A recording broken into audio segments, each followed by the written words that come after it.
မင်္ဂလာပါရှင် KY Kitchen မှကြိုဆိုပါရစေ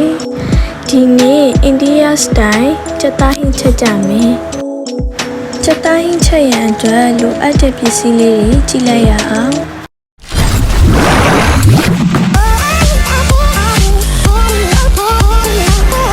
အရင်ဆုံးကြက်သားနှပ်ဖို့လုပ်ကြမယ်ဒိန်းချင်းထည့်မယ်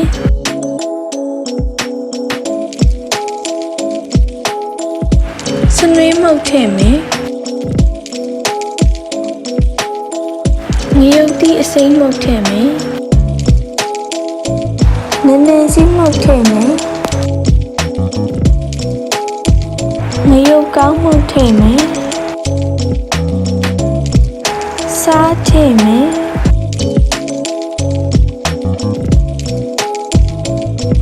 ပြီးရင်အားလုံးကိုနှံ့စပ်အောင်ရောနေလိုက်ပါ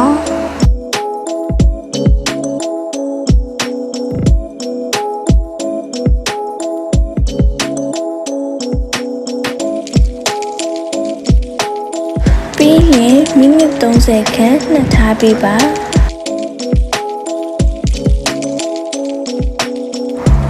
ပြီးရင်ဟင်းစီတက်ကြမယ်အရင်ဆုံးစီထည့်မယ်စီပူလာပြီဆိုရင်ချက်တုံကြီးထည့်ပါမယ်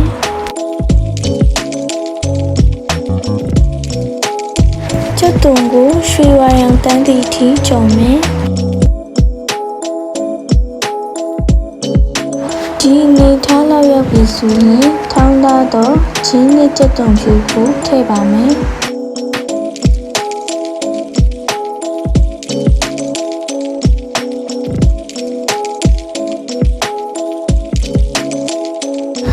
ပြီးရင်အရွက်အခါ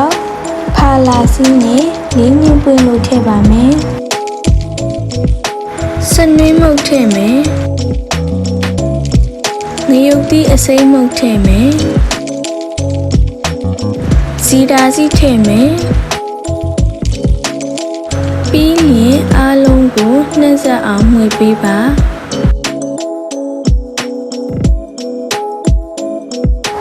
အနည်းငယ်မှွေပြီးရင်ခရမ်းညင်သီးထည့်ပါမယ်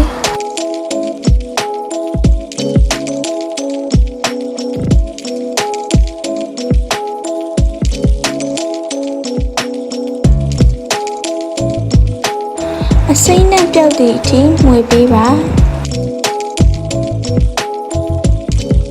ပြီးရင်စားထည့်မယ်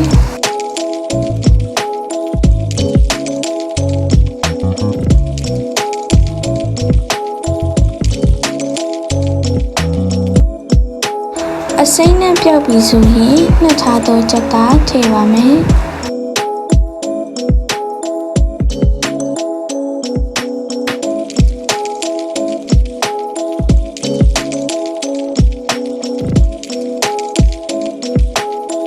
ပြီးရင်ရေနည်းငယ်ထည့်မယ်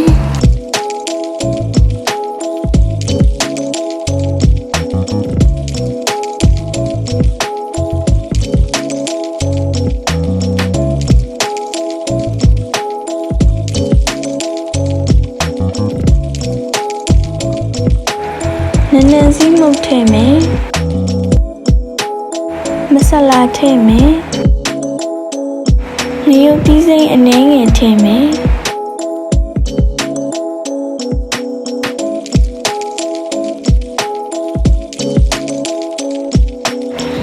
တီချာနှံ့စပ်အောင်မှွေပြီးရင်အဖုံးအုပ်၍15မိနစ်ခန့်ထားပေးပါ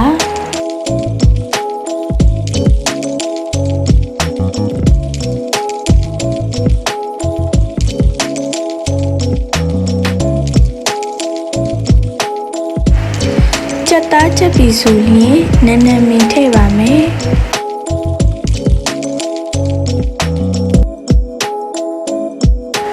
အနည်းငယ်မှွေပေးပြီးမီးပိတ်လိုက်ပါ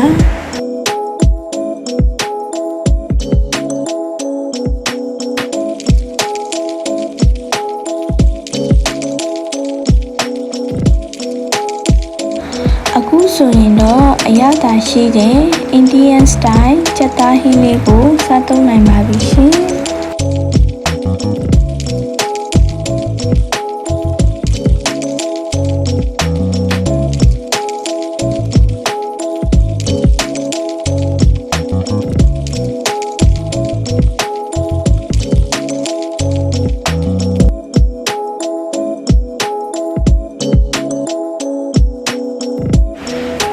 အားပေးမှုကိုကျေးဇူးတင်ပါတယ်ရှင်